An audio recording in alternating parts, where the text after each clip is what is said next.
everybody. I'll have various drink options here. All right, well, I'm really excited to be talking to you about the philosophical foundations of freedom. In spite of the fact that people often assume that I'm an economist because I hang out with a bunch of economists, I am not an economist, I'm a philosopher, but I do political and economic philosophy. So I thought what we could do to start out is just to talk about the word freedom first, right? We're going to talk about classical liberalism, and I always sort of help people follow what I mean by that term by reminding them that the Latin word liber means free, right? And liberalism is about having a system of government which is set up to protect the freedom of the individual. But that's not the only kind of freedom that there is. So, for instance, we can distinguish between moral freedom and political freedom. I see a couple of nods, so you might know what I mean by that. In the ancient world, freedom was associated with your ability to do what you ought to do. So, in other words, many of us are slaves to things that force us in some way from interiorly to do things that we actually don't want to do, right? We might call those things addictions, compulsions, sin, whatever you want to call it, right? Those things we're all familiar with. And so you think, man, I really should eat a salad, but instead I had a Snickers bar or whatever it might be. And then you kind of kick yourself and you hate yourself. So your own reason would have had you eat the salad, right? But your compulsion had you eat the Snickers bar. So you lack moral freedom in that sense, but that's an inner freedom, right? And that's an interesting one because the old Stoics used to say you can be a slave, but be free. Why? Because you can control your own thoughts, you can control your own desires. Your interior life, you're always free. On the other hand, you can be politically free, but be a slave. Be slavish inside, right? Morally. And we might argue that we're all slaves to Netflix now or or to the algorithm or something like that, right? So I think it's important to think about those two types of freedom. Both of them are totally legitimate.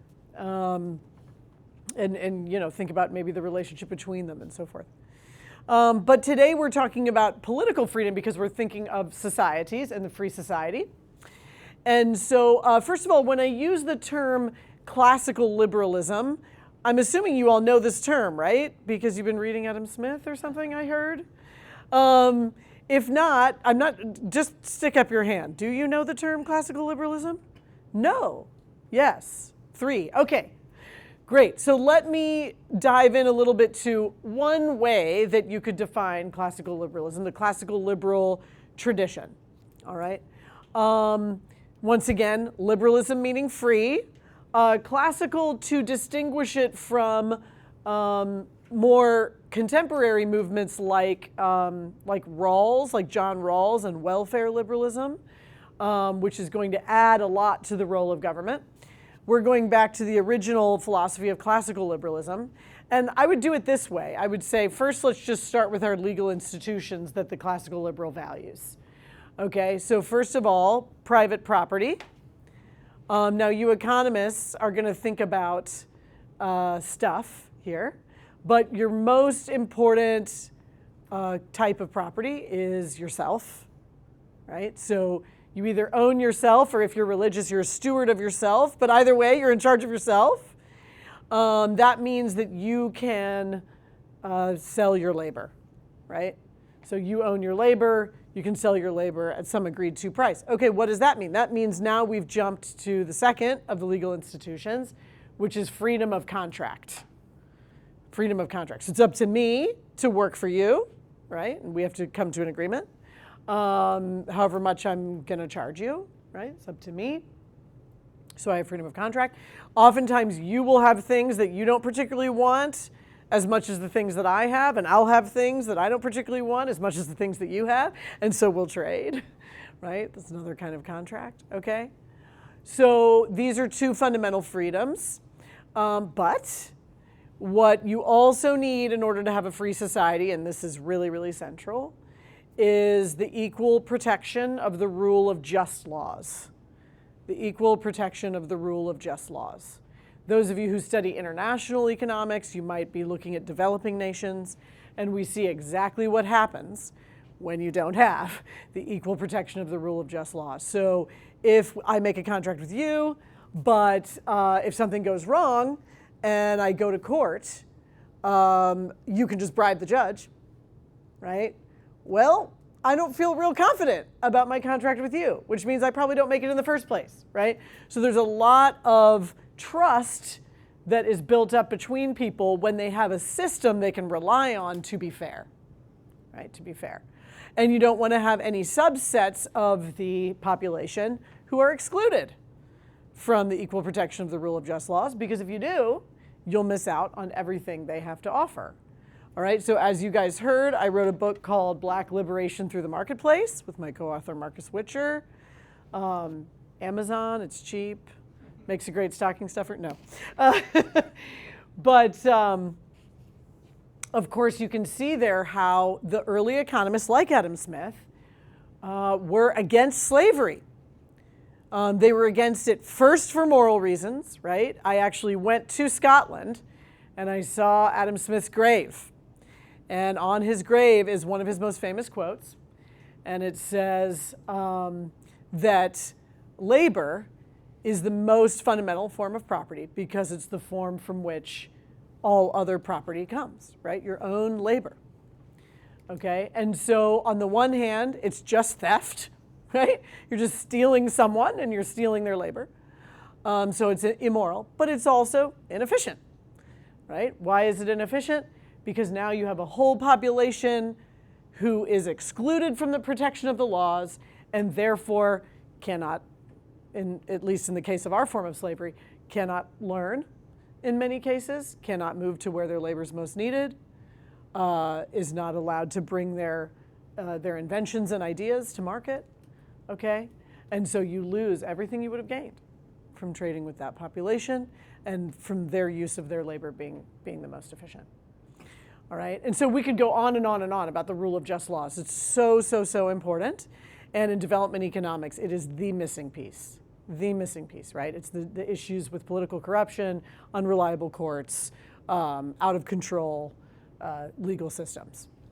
Okay, so we really have to value that legal infrastructure. But it's not all legal infrastructure.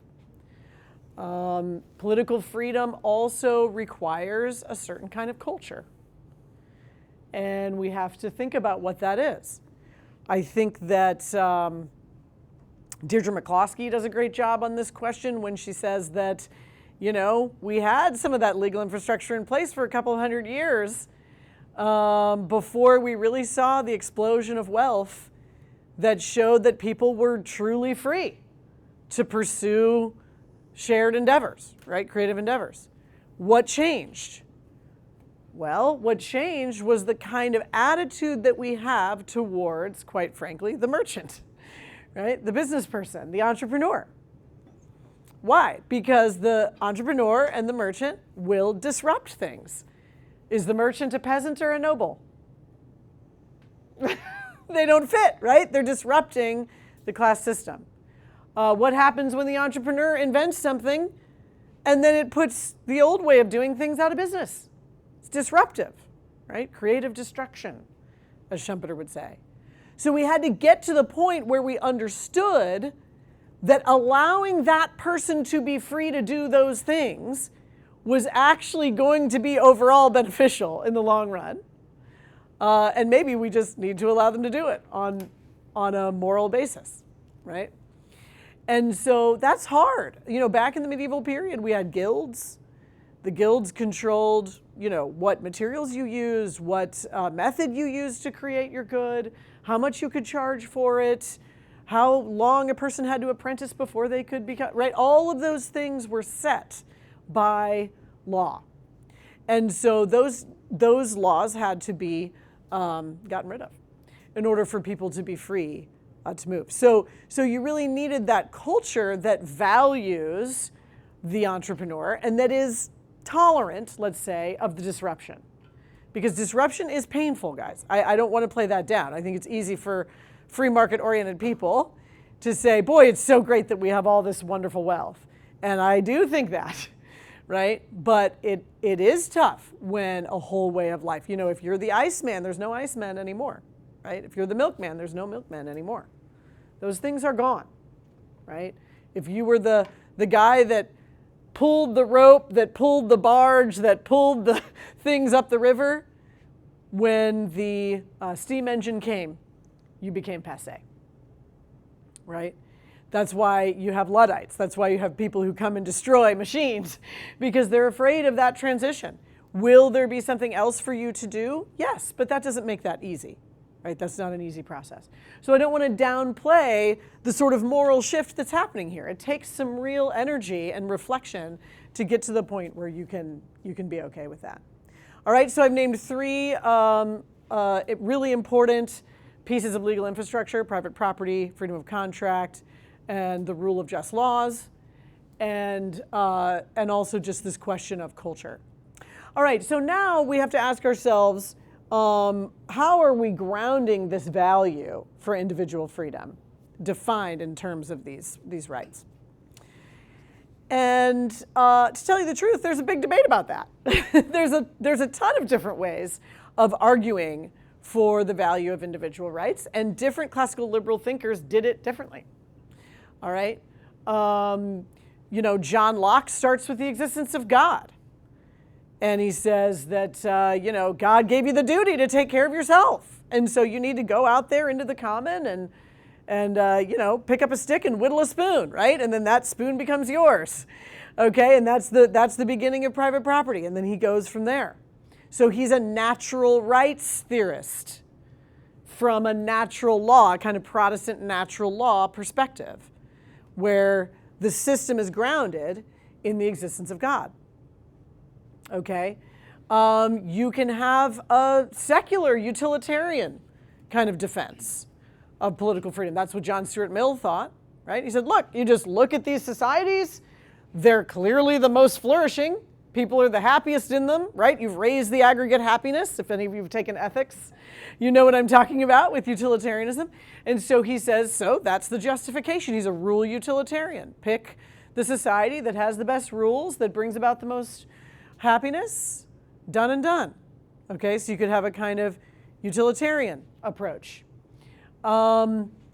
You could have a sort of account of social convention. So Adam Smith's best friend was named David Hume. Have we heard of David Hume? Also important in econ, by the way. He understood the quantity theory of money, which was a big deal at the time. David Hume was kind of thinking like a game theorist. He's thinking in terms of strategic action, and he's looking through human history, and he's saying, well, look, if you're born into a family, you have benevolence, right, in your family. You love your family. You'd sacrifice for your family. That's the way it should be. It's natural benevolence, he called it. Okay, but there's a kind of proto-justice in the family. So, for instance, your kids have to learn how to share, right? You take a turn, I take a turn, you take a turn. You might say, I'll do the trash, you do the dishes, right? Some sort of set of rules that allows you to cooperate with one another. And so then as you experience that in the family, then you think, we could go to our neighbor and we could ask our neighbor to help us haul the corn in this week, and then we'll help them haul the corn in next week, and that'll be a lot more efficient, right? And the neighbor will probably trust us and will probably follow through, because if one of us reneges, whoever the second one is, right, reneges on showing up to bring in the corn, we're going to go around to the other neighbors and go, we'll never cooperate with them, right? Because they backed out of the deal, okay?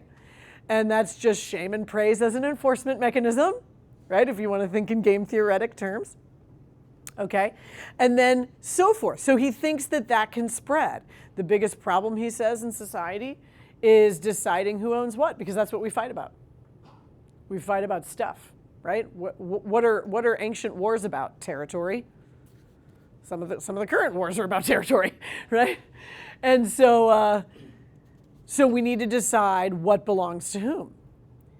All right? And so he thinks that we'll look at each other, and I'll look across your fence and you'll look across my fence, and we don't even necessarily have to say it out loud, right? We'll kind of look at each other and say, hey, I'll respect you, you respect me, we'll trade, we'll help each other with the corn each year, it'll be good. All right, and then that idea spreads as you go from smaller societies to larger societies.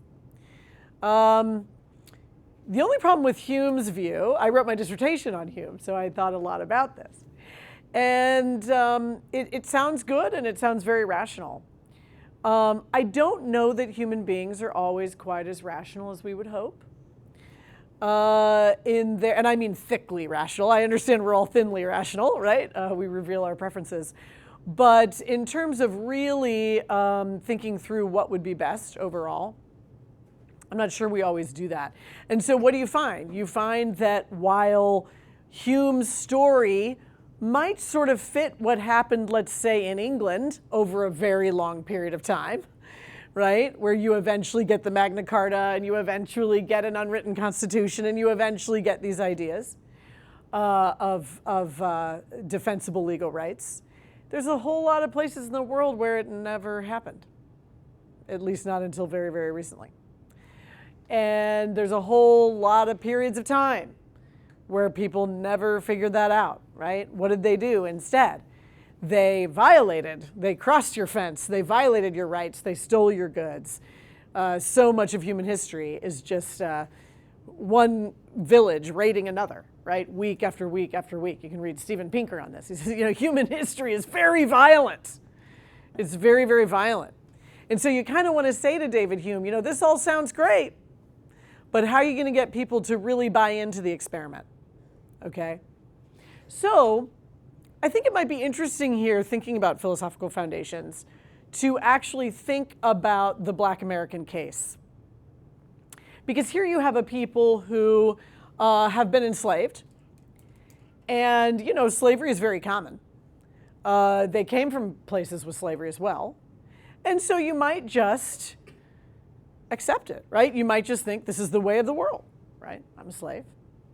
But they didn't. And when the opportunity for freedom came, they grabbed hold of it, and there were also many attempts to get freedom prior, Nat Turner's Rebellion and others. And so why is that?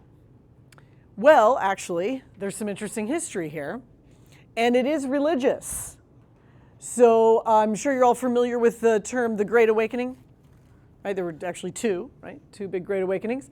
And this is a huge, sort of religious revival of kind of an evangelical nature, a lot of Methodists and Baptists, okay, sort of sweeping across the United States. And a whole lot of people became a lot more religiously zealous. They may have been sort of culturally Christian, but they became very, very zealous at these tent meetings. And that's true of every ethnicity in the United States. Some of the enslaved Black Americans who attended these tent meetings became converted.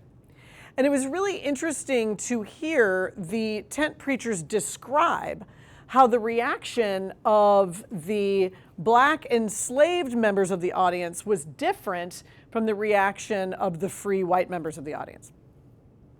And what they said is that the white people would feel terrible, terrible remorse for their sins, and they would want to be saved, right? They would want to give their lives to Jesus and be saved. And they were often crying and even almost beating their breasts, right, in repentance. The Black enslaved people also felt repentant for their sins. That was part of the process.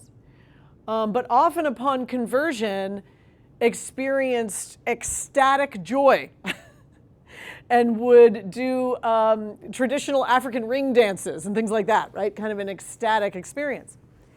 And so they began to reflect, the tent revivalists loved this, they thought it was amazing. But they started to reflect on why, and there seemed to be two reasons. And one is that for many of those who were enslaved, they were hearing a certain idea for the first time. And the idea in Latin is imago Dei. Do you guys know that term in Latin? Imago Dei means the image of God. The image of God. So the idea from Genesis 1, right, is that every human being, no matter what color, no matter what ethnicity, is made in the image of God. Kind of like if you've been a parent, you're not, you're too young. Some of you have been parents, right? You look at your little baby and boy, all that baby does is cost you, right? Costs you sleep, costs you money, costs you effort. And yet you look at your image in that child and you think, ooh, I love this baby. I'll run in front of a bus for this kid, right? And so that sense of value, the idea that maybe as a human person, they had inherent dignity and value was conveyed through the message of the tent revivalists. And for many of those people, maybe the first time they'd ever heard that idea. The same sort of value even as the person claiming to be their master, right? Whoa, that is revolutionary right there. There's a kind of equality there, okay? And then the second thing they heard was the story of Exodus. Everybody know the story of Exodus? If you haven't seen Prince of Egypt by Disney, it's a great movie. It describes the story of Exodus. But what do you have there? You have a God who wants to free the slaves, right? He wants these enslaved people who he cares about to be free. He doesn't want them to be oppressed. He doesn't want them to be whipped and beaten and put to such hard labor as they were in Egypt. And so now is born two ideas. One, I have inherent dignity and value. And two, God wants me to be free, right? And so thus is born the dream of freedom. And many Black Americans formed private little churches. They were called hush harbors. I'm talking about under slavery. And they had to actually sneak away at night in order to worship because their masters were often very unchurched Anglicans who didn't actually care a lot about their religion.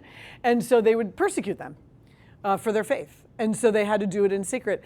And in secret, they reminded themselves of these teachings over and over and over again. And of course, if you know anything about Black gospel music or Black spirituals, you'll know that the story of Exodus is extremely central for many of those songs, as well as the concern really for each person, whether or not they're socially important or not. That's the prophets, right? The minor prophets.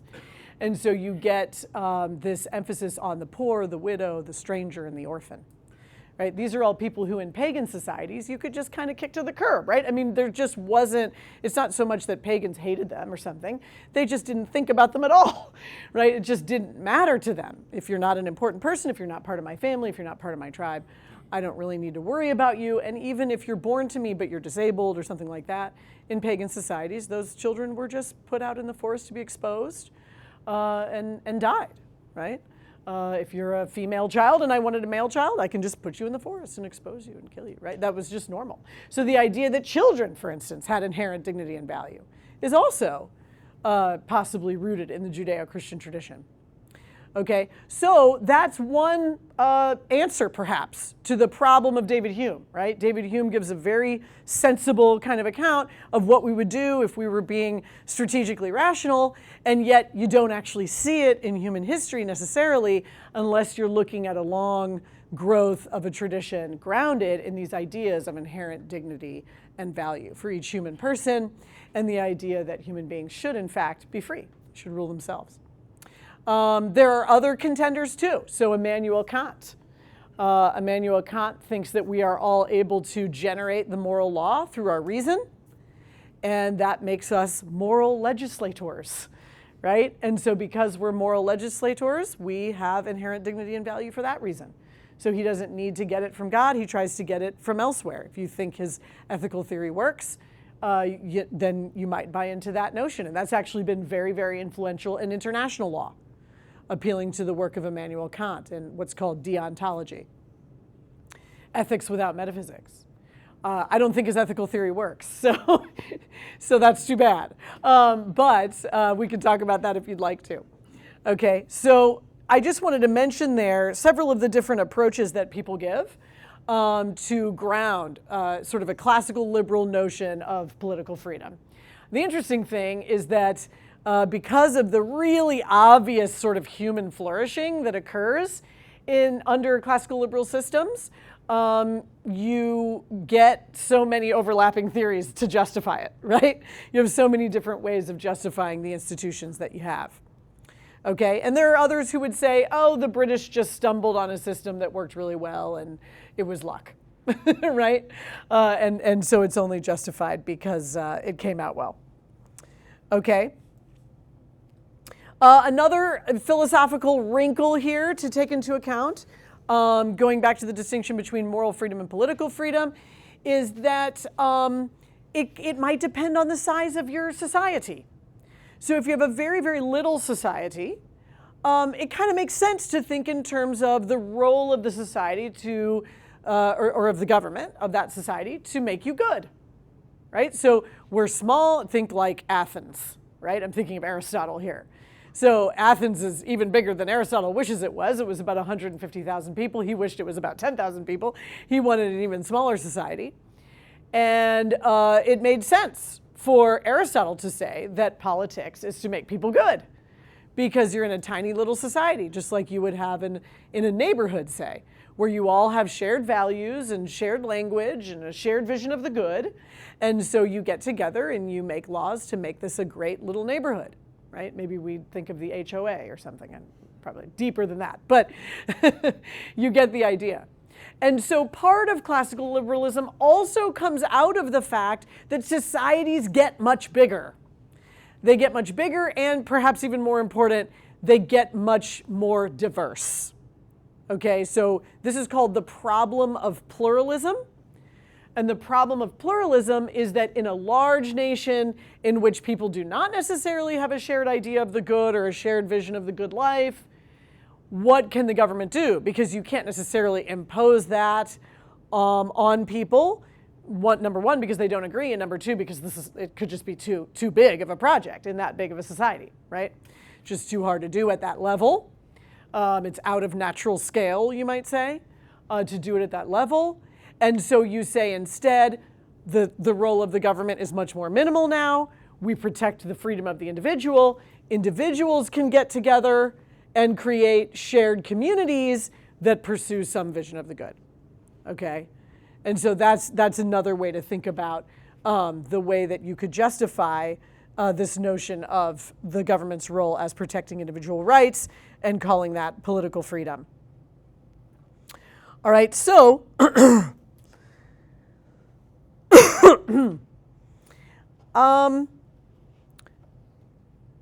I will just say one more thing about philosophical foundations before we move on to talking about components, the necessary components of a society with political freedom. And that is that this is do you guys do game theory? The economists do, right? Maybe even in finance. I think there's some stuff in banking that's game theory, right? So game theory is very helpful. I'm not amazing at game theory, but I can do the basics. And I've taught the basics before. And I think it's important to think about some of those games where you get trapped, right? You get trapped in a bad outcome.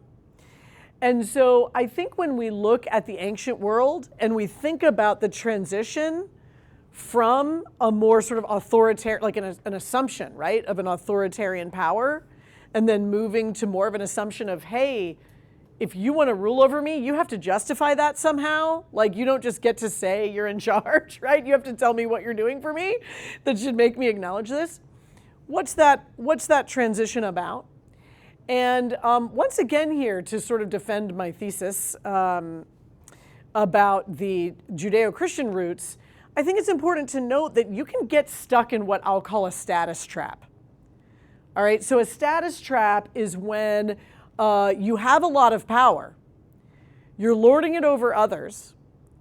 If you could understand that having a more equal acknowledgement of people's rights would create a much, much richer society, and you would even be richer, maybe you'd give up your power. You might not, because what you might value is actually the status itself. In other words, often what we value, this is the problem of envy, right? Envy isn't about having what you have, it's about being above you.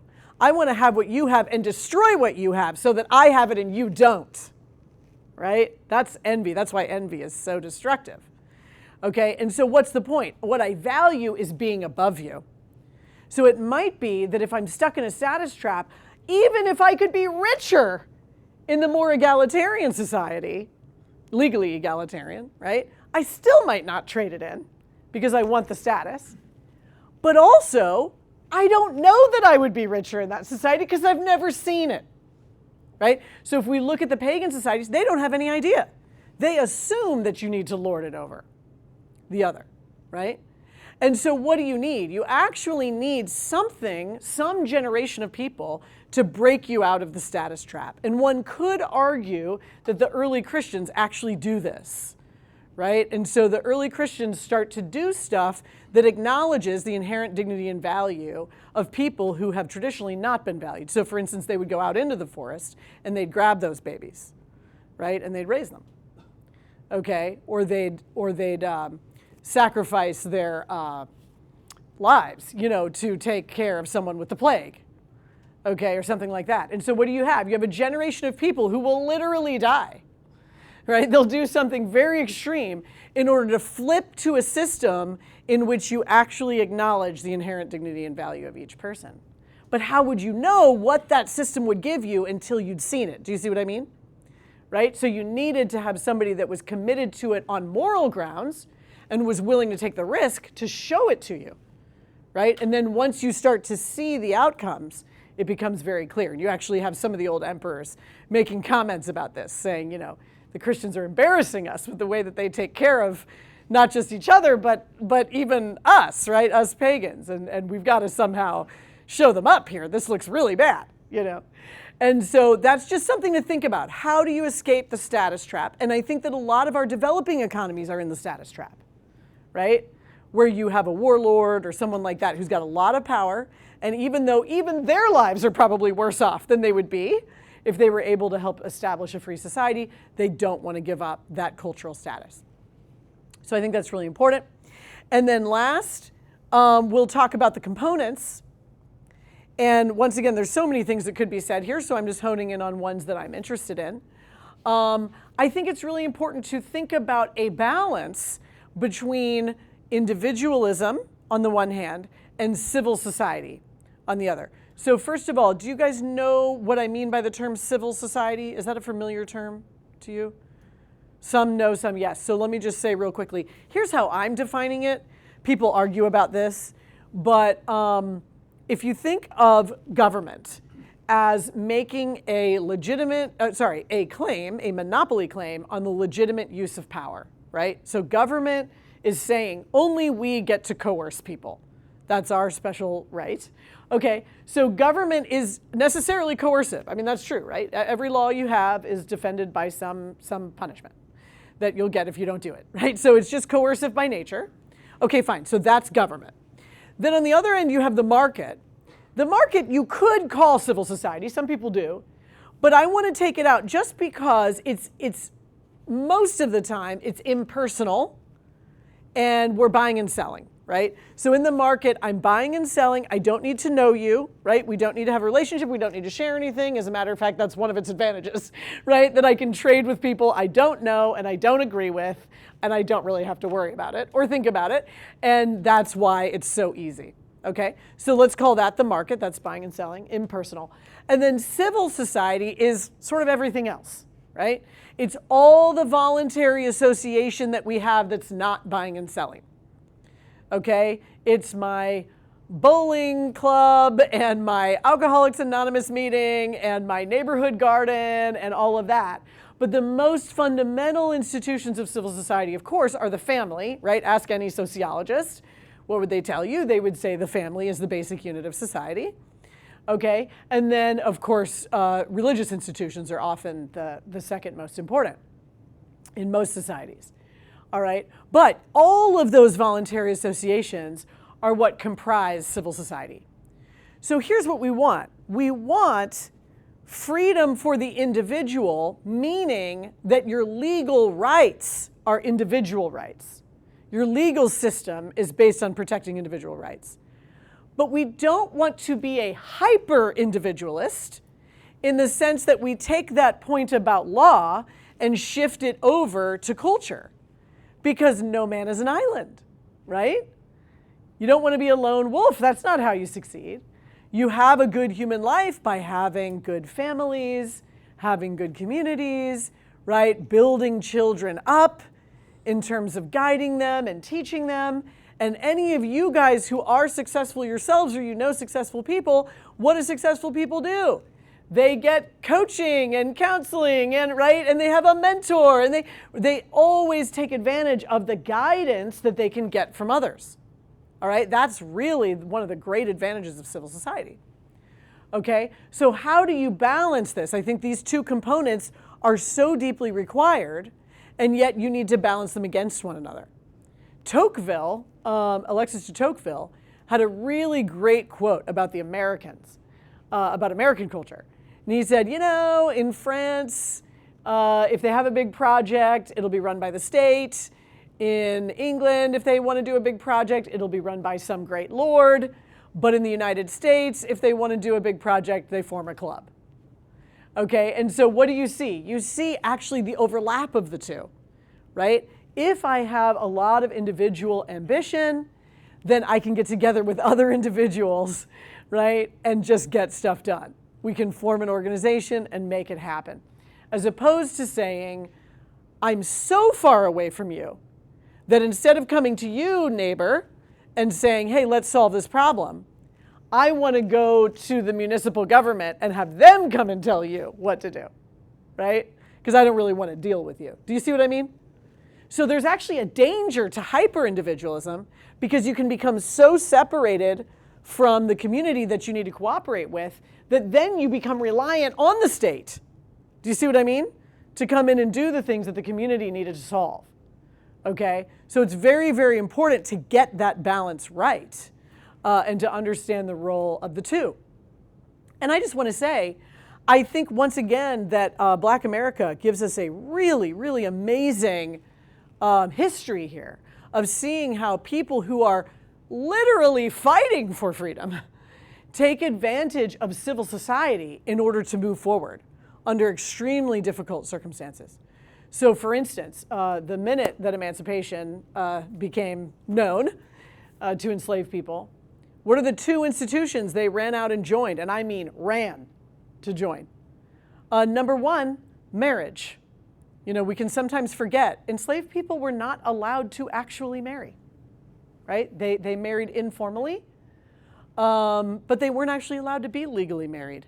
And so many couples ran out and got married, first thing. And then the second thing they did is they ran out and became church members. They became members, and established official membership of their churches.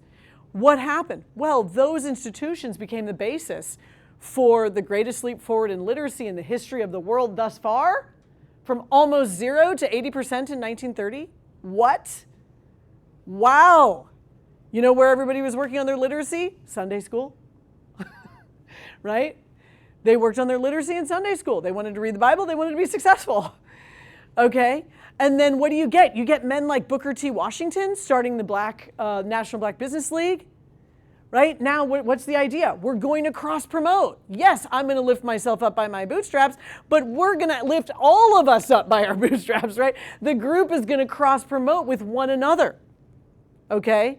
And we're going to lift ourselves up economically so that we have the clout to fight for our civil rights.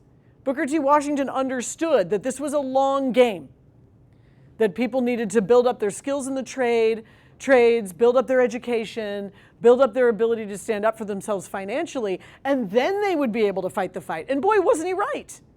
Because once they established the NAACP, they needed lawyers, right? And they had them because they'd worked so hard on education, okay? Some of the greatest soldiers, I guess you could say, for civil rights were business people. John H. Johnson, who started Jet and Ebony magazine. He was the one who published the pictures of Emmett Till in his coffin. That was a huge turning point for the civil rights movement. He couldn't have done that if he hadn't been a huge publishing magnate, right? But he was hugely successful. And so he was able to get those pictures out overnight like that and make such a big difference. Madam C.J. Walker, who built the first female millionaire in the United States based off of her black hair care products and the door-to-door sales that her sales ladies did. She was able to give the founding gift to the NAACP, right? H.R.M. Howard, the man who built black hospitals, Okay, he was able to host some of the first civil rights meetings. By the way, protected with lots and lots of guns. He was a big gun enthusiast. And he wasn't going to shoot anybody. He just wanted you to know not to disrupt the meeting, okay? And so he protected those meetings with guns. And then what happened? When Emmett Till's family went to the court to go through that murder case, they stayed at his estate where there was a ton of security. He had a lot of space because he was very wealthy, and he had a lot of guns and good security, okay? And so what does that mean? That means as you fight, even in, what do we want to say? Even in a situation in which the legal infrastructure is not fully there, right? You're still being excluded under Jim Crow, under the black laws in the North and Jim Crow in the South, right? So you're still being excluded, and yet by taking advantage of private property, whatever freedom of contract you were allowed to have, right? And moving forward economically, they were then able to fully get their civil rights, okay? And all of that came out. This is a really important long story to tell, because all of that came out of some of the thickest civil society institutions in the history of the United States. Institutions like the Black Church, right? And where everything happened, because that's the one place where you were in charge. So what did you do there? Not just church, right? You did art there, you did politics there, you did business there, you did everything there, right? It became what Lincoln and Mamiya called the cultural womb of Black America. So don't discount civil society. I know we think in terms of individual rights, and that's correct, but individuals flourish in good societies. And so we need those thick institutions of voluntary cooperation that stand, and I'll end with this point, they stand as a competitor with the power of the state, right? I can say to the state, and this has been done many times, hey, you can't tell me to do that because that would violate my religion, right? Look at the history of Catholic schools. they took people to court all the time, right? You can't make me do it this way because it's because of my religion. What does that mean? It means that my civil society institution competes for authority with the state, right? And it humbles the state in terms of how it can come in and just simply crush me and make me conform. I can go, no, no, no, no, no. I've got all these other things that I owe allegiance to, not just you, right? And that has to be acknowledged. So it's very, very important. I'll end there. Okay.